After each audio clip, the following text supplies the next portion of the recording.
Dios les bendiga. Voy a leer Proverbios capítulo 25, Proverbios capítulo 25 y el versículo 1. El libro de Proverbios está dividido en tres o cuatro partes que, de acuerdo a los escolares, esto, de acuerdo a ciertos escolares, es la tercera parte y otros escolares dicen que esta es la cuarta parte. Para lo que tenemos que decir hoy, eso no es importante, pero sí es importante que veamos la forma en la que Proverbios fue puesta junta. La Biblia dice que Salomón escribió más de 3,000 proverbios. Y aquí vamos a ver una de las formas en las que se juntaron. El capítulo 25 de Proverbios, el versículo 1. Proverbios 25, 1. También estos son proverbios de Salomón. Estos son los proverbios de Salomón, los cuales copiaron los varones de Ezequías, rey de Judá. Ezequías, rey de Judá, es el que copió estos proverbios. Sus hombres lo copiaron, los varones de Ezequías, rey de Judá. Oremos. Te doy gracias, Señor, por este tiempo y te pido que tu pueblo sea bendecido por tu palabra, en el nombre de Jesús. Amén. Ezequías vivió más de 250 años después de Salomón. Es del linaje de David, del linaje de Salomón. Pero 250 años después de que Salomón escribió esos proverbios. Los proverbios habían estado en diferentes lugares rebotando y en el tiempo de Ezequías estaba hasta este punto, hasta el capítulo 24. Por 250 años había del capítulo 25 al capítulo 29 de Proverbios, no estaba. Estaban guardados, estaban en algún lugar y pasaron años y pasaron reyes. Y de alguna manera el Espíritu Santo preservó esos proverbios. Se levanta Ezequías y se arma un gran avivamiento en medio de su vida. Tuvo sus errores, pero la Biblia dice que estaba haciendo lo recto delante de Dios. Ezequías. Su amor por Dios se transfiere en medio de los hombres que ministran en su reinado. Uno de ellos era Isaías. Isaías era uno de los profetas de su tiempo. Había otros dos grandes profetas que estaban en su tiempo. Tenía la palabra de Dios hablada de parte de grandes siervos del Señor, contemporáneos de él. Pero había algo en su corazón que le llamaba a esta palabra de Proverbios. Su ancestro Salomón lo había escrito. Y mientras él era niño y venía creciendo, había oído.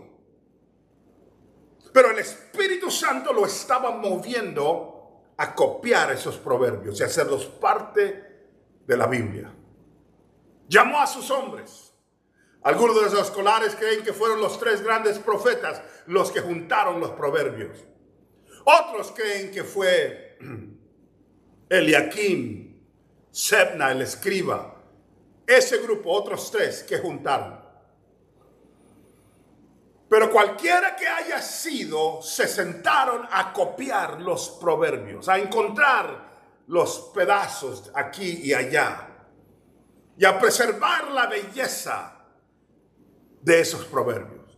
El Espíritu Santo puso algo profundo en el corazón de Ezequías y de sus hombres, entendiendo que estaban viviendo en un tiempo especial. Nosotros aquí somos beneficiados por el libro de Proverbios. Lo leemos del comienzo hasta el final, sin saber la batalla que existió para poder preservar esa palabra. Dios bendiga a los hombres que como Ezequías en aquel tiempo ahora están haciendo esto. Tenemos grandes predicadores contemporáneos, tenemos hombres de Dios y mujeres de Dios que están dando la palabra y que suenan los tambores y las trompetas espirituales en nuestras iglesias, en el internet, en nuestras calles, en los lugares públicos, en los mercados. La palabra de Dios está siendo predicada. Sí sé que hay un montón de charlatanes y sí sé que hay un montón de falsos profetas. Y sí sé que hay doctrinas erradas y cosas extrañas en medio del pueblo de Dios.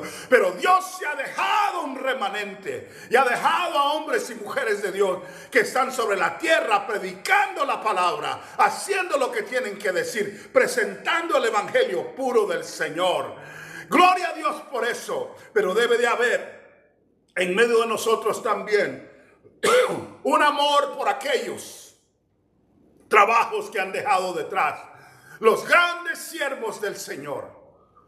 No estoy hablando ahora que le añadas a la Biblia como lo hizo Ezequías, porque esa era parte de lo que Dios estaba haciendo en su tiempo con la Biblia. Ese canón ya está cerrado.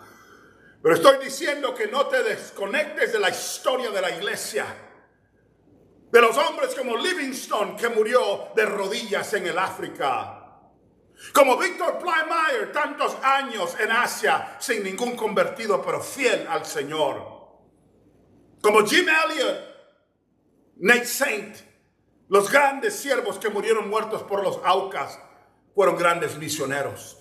No te olvides de las cosas que ellos escribieron y las cosas que ellos pusieron, porque te da un auge, no solamente de los contemporáneos que están contigo, pero de los hombres que vinieron antes de nosotros y las mujeres y que nos enseñaron el camino de Jehová. Sigue las huellas del rebaño, dice Cantar de los Cantares.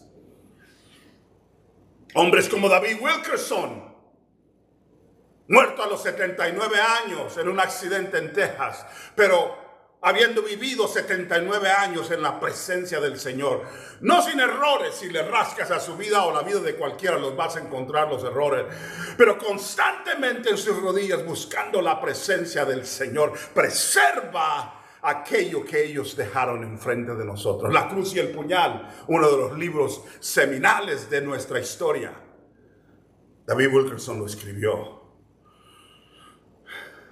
Preserva tu corazón en su presencia y busca la grandeza de lo que es Él. Porque Dios en su poder puede hacer más de lo que cualquier hombre puede hacer. Derrota las debilidades del hombre y encuéntrate con la historia. Satanás quiere separarte de tu historia. La historia... Déjeme hablarle con la iglesia carismática. La iglesia carismática, la parte carismática en los 70 comenzó a tomar auge, en los 80, los 90, y ahorita es una iglesia fuertísima en medio de la iglesia protestante. Pero ha habido un desconecte entre ellos y la historia de la iglesia. Un cierto desdén por aquellos que escribieron los himnos y un cierto desdén por aquellos que pagaron el precio con sus vidas en la reforma. Tenemos un deseo de juntarnos con gente que quemó a los cristianos y mató a los que predicaban la palabra, porque nos hemos desconectado de aquello de lo que Dios puso en nuestro camino para formarnos como iglesia. Hablando con la iglesia metodista, que ahorita está luchando y que se acaba de dividir no hace mucho debido al homosexualismo por la mitad. Un grupo de pastores de la iglesia metodista unida decidió que el homosexualismo tiene auge y tiene valor dentro de la iglesia y están aceptando pastores homosexuales. La otra mitad, gracias a Dios, es un remanente fuerte que dice no, pero una gran cantidad de ellos está de ese lado. Y yo sé que se han desconectado de la historia que Dios nos dio, porque históricamente como iglesia nunca el homosexualismo ha sido aceptado como algo viable dentro de la iglesia. No estoy diciendo que tenemos que dar odio contra esas cosas, no, pero bíblicamente y teológicamente, maldito el hombre que durmiere con otro hombre. No lo puede cambiar ningún sínodo de nosotros hoy. Ezequías se levanta y escucha las predicaciones grandes de los hombres que viven con él, y son poderosas las palabras que él está escuchando. Pero sabe que hace 250 años Salomón escribió unos proverbios, y no reta lo que está enfrente de él, sino que dice: necesitamos esto, pero también necesitamos aquello. Y se agarra de la historia del pueblo de Dios y copian esos capítulos de Proverbios, y por eso los tienes tú en la Biblia y los tengo yo en la Biblia. La iglesia presbiteriana tiene una historia tremenda. Cuando vas a Corea, fueron misioneros presbiterianos los que llevaron el evangelio a Corea. Hicieron estragos espirituales en las batallas. Murieron muchos para sembrar las semillas en Corea. Corea hoy por hoy es la nación más cristiana sobre el mundo, la que manda más misioneros a través de todo el mundo. Corea del Sur es el semillero de los presbiterianos. Pero hoy la iglesia presbiteriana USA ha decidido también que el homosexualismo que un pastor puede tener su novio aquí enfrente y que ese novio también son pastores. 2 hombres casados con sí mismos son pastores. 2 mujeres casadas con sí mismas son pastores. Aquí, no muy lejos de donde estoy. En todos estos lugares. Porque se han desconectado no solamente de lo que escuchan en su lugar contemporáneo, pero de la historia bíblica de nosotros como siervos del Señor, de los mártires de hace 100 años, de los que murieron por sembrar la palabra en nuestra tierra, los peregrinos que vinieron aquí, no para dar libertad al auge inmoral de los seres humanos, pero para predicar la palabra con libertad. Ezequías sabe que está conectado a una historia. Voy a decir otra cosa. Hay palabras que Dios ha puesto en el corazón de nosotros contemporáneamente. Y hay palabras que están profundizadas en las Escrituras. No abandones los pasajes de la Biblia, aunque sean golpes de espada para ti, pero que vengan de Dios, no del hombre. Amárrate a lo que Dios tiene contigo. No te agarres nada más de decir, ok, Juan 3:16, y eso es suficiente para la salvación. Pero para vivir la vida cristiana, te dio 66 libros el Señor. Y Ezequías sintió el poder que necesitaba para darnos unos capítulos él mismo de uno de sus ancestro llamado Salomón, diciendo, necesitas estos proverbios, y pagó un precio alto por poner esos proverbios enfrente de nosotros.